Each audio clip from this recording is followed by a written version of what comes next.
ओशो रजनीश ने भगवान बुद्ध पर दुनिया के सबसे सुंदर प्रवचन दिए हैं।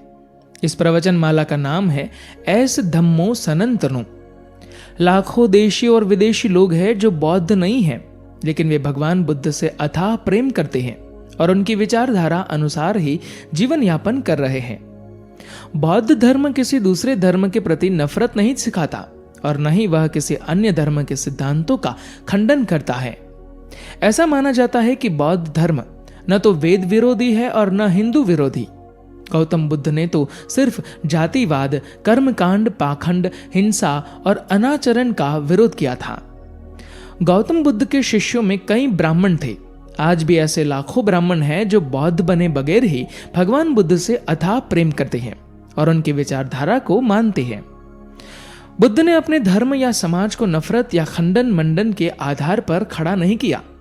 किसी विचारधारा के प्रति नफरत फैलाना किसी राजनीतिज्ञ का काम हो सकता है और खंडन मंडन करना दार्शनिकों का काम होता है।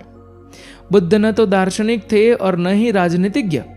बुद्ध तो बस बुद्ध थे। हजारों वर्षों में कोई बुद्ध होता है। बुद्ध जैसा इस धरती पर दूसरा कोई नहीं। लेकिन दुख है कि कुछ लोग बुद्ध का नाम बदनाम कर रहे हैं। क्या बुद्ध हिंदुओं के अवतार है? कुछ लोगों के अनुसार बुद्ध को हिंदुओं का अवतार मानना उचित नहीं है। उनका तर्क यह है कि किसी भी पुराण में उनके विष्णु अवतार होने का कोई उल्लेख नहीं मिलता है और यह कुछ हद तक सही भी है। बौद्ध पुराण ललित विस्तार पुराण में बुद्ध की विस्तृत जीवनी है। हिंदुओं के 18 महापुराणों तथा उप पुराणों में बुद्ध की गणना नहीं है। हालांकि कल्कि पुराण में उनके अवतार होने का उल्लेख मिलता है। अब सवाल यह उठता है कि कल्कि पुराण कब लिखा गया? यह विवाद का विषय हो सकता है। कल्याण के कई अंकों में बुद्ध को विष्णु के 24 अवतारों में से एक 23वें अवतार के रूप में चित्रित किया जाता रहा है। दशावतार के क्रम में उनको 9वें अवतार के रूप में चित्रित किया गया था।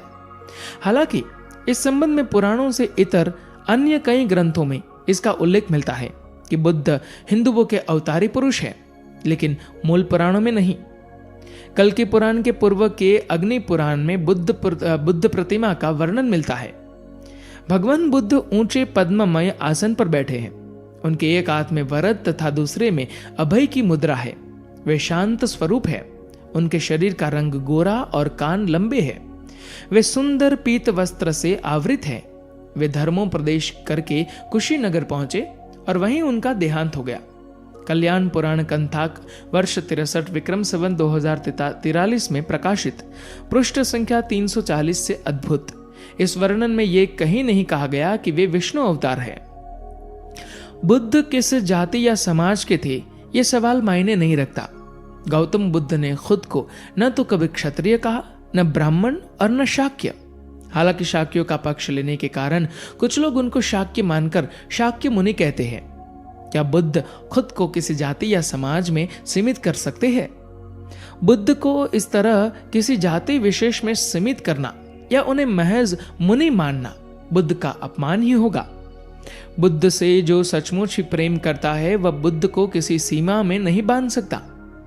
भगवान बुद्ध को जो पढ़ता समझता है वह किसी भी दूसरे समाज के लोगों के प्रति नफरत का प्रचार नहीं कर सकता है।